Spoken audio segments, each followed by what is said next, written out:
உடனே பார்வதி தேவி மகாலட்சுமியிடம் பல தானியங்களை பெற்று அன்னபூரணியை அழைத்து அந்த தானியங்களை சமைத்து தரும்படி கூறுகிறாள்.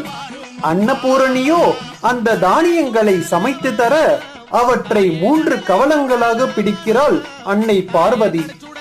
அவற்றுள் முதல் 2 கவளங்களை சிவபெருமான் கையில் உள்ள கபாலத்தில் போட அந்த 2 கவளங்களையும் அந்த கபாலமே தின்று விடுகின்றது. 3வது கவளத்தையும் அந்த கபாலத்தில் போடுவது போல் பாவனை செய்து தரையில் போடும்படி மகாவிஷ்ணு கண்ணசைக்கிறார். ஆனால் பார்வதியோ ஆவேசத்தோடு அந்த கவளத்தை வாரி சூறையிடுகிறாள். அந்த கவளமாகப்பட்டது மேல் மலையனூர் மயான பூமியில் எங்கும் சிதறிவிடுகிறது.